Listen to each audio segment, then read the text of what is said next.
En esta hora, Dios les bendiga. Continuamos con el estudio de las doctrinas bíblicas que creemos y practicamos en Asamblea de Dios. Estamos ahora para hacer un breve análisis de lo que es la doctrina del Señor Jesucristo. En primer lugar, vamos a ver una comprensión neotestamentaria de Jesucristo. Los títulos que recibe Jesús en el Nuevo Testamento nos ayudan a comprenderlo de maneras que tenían mucho significado en el mundo antiguo en el que vivió. También nos ayudan a comprender lo único que es Él. Señor Jesucristo. Hechos 2:36 declara con claridad que debemos creer para poder recibir la salvación del Mesías de Dios. Los dos títulos, Señor y Cristo, son los términos primarios en el sermón de Pedro el día de Pentecostés. Ese Jesús exaltado es el mismo Jesús que fue crucificado, aunque para algunos parecía contradictorio de que un Señor pudiera convertirse en el Salvador después de morir en la cruz, pero eso fue en realidad la culminación del plan redentor de nuestro Señor Jesucristo, para que toda la humanidad tuviera acceso a esa salvación. Siervo y profeta. Siervo, otro título importante de Jesús. Algunas versiones de la Biblia traducen siervo. A continuación, Pedro presenta a Jesús como el profeta semejante a Moisés. Los primeros cristianos reconocían a Jesús como el cumplimiento definitivo de la profecía de Moisés. Está claro que Jesús trae ahora la bendición prometida y es el cumplimiento del pacto con Abraham y no simplemente el cumplimiento de la ley dada a través de Moisés.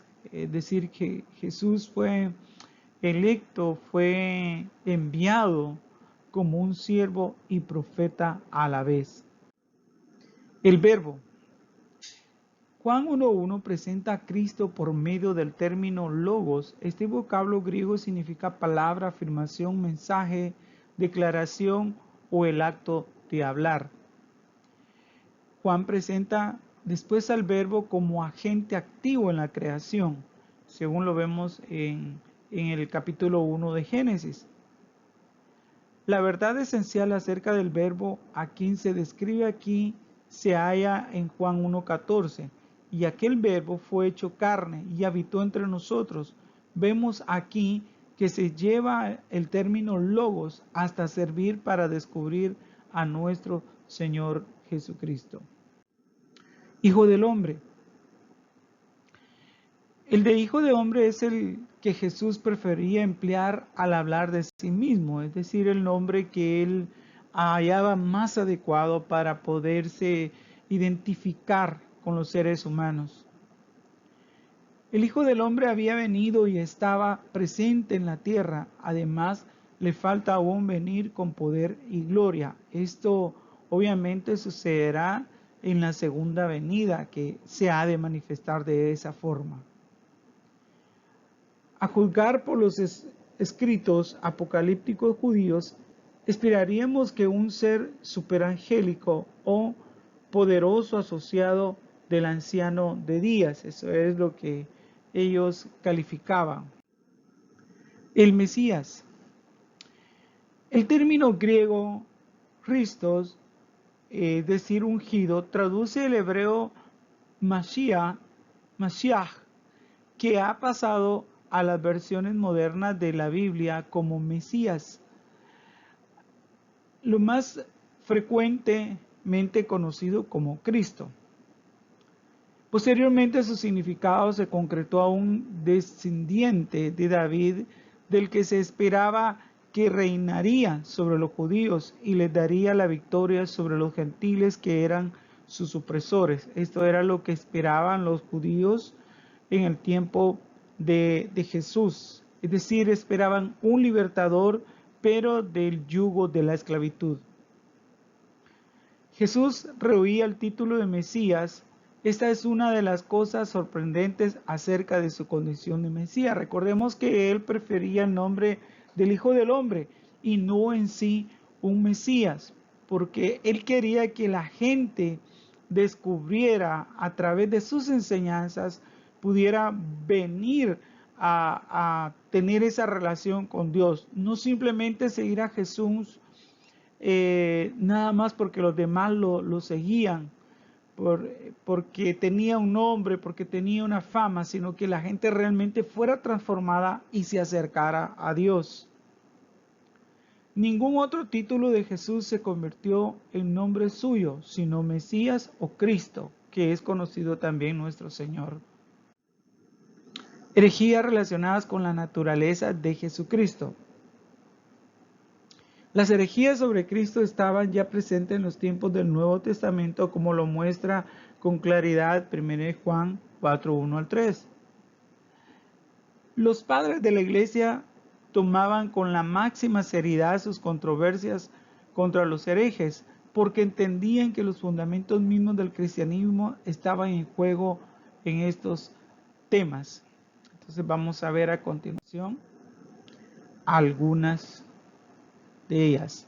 Tenemos en primer lugar el docetismo. Ellos negaban la realidad de la humanidad de Cristo, diciendo que solo había sufrido y muerto en apariencia. No, para ellos no tenía humanidad nuestro Señor Jesucristo. El ebionismo, una rama del cristianismo judío que intentaba explicar a Jesucristo en función de sus preconcepciones judías sobre Dios.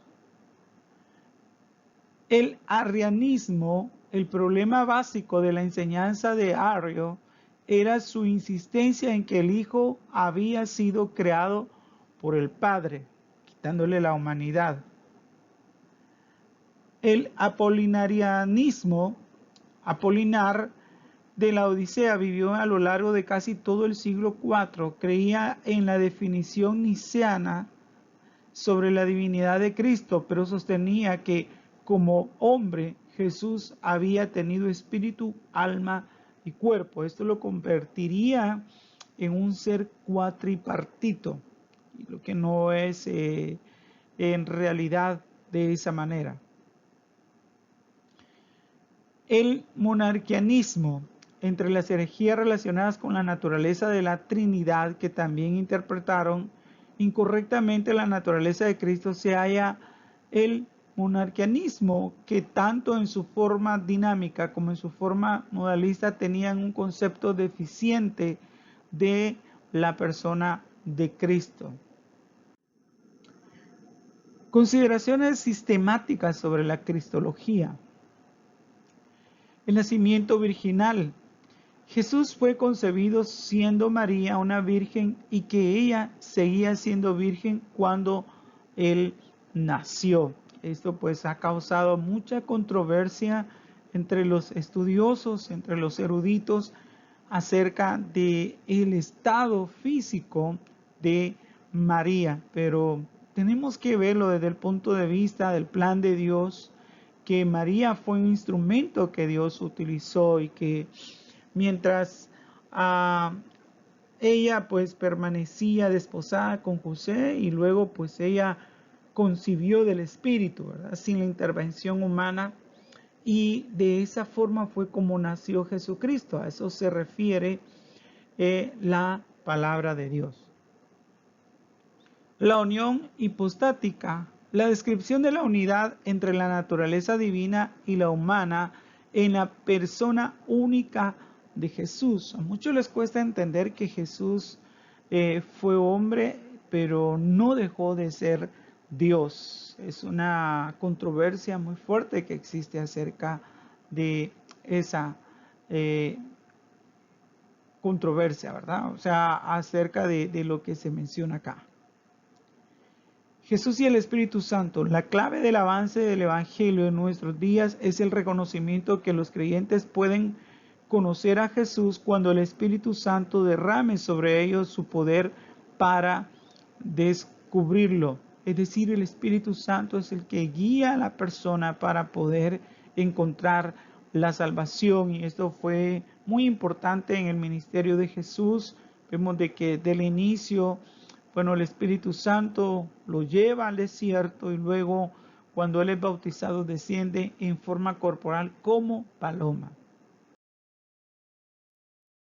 Muy bien, hemos visto brevemente acerca de lo que es nuestro Señor Jesucristo, acerca de sus diferentes nombres con que se conoce, algunas controversias que hay respecto a Él y definitivamente hay cosas que al ser humano le cuestan entender, pero nosotros creemos que Jesús dejó su trono de gloria para venir a humanizarse, a ser como nosotros, sufrir, padecer y poder vencer la muerte. Así de que no nos resta más que creer en esa obra redentora de nuestro Señor Jesucristo.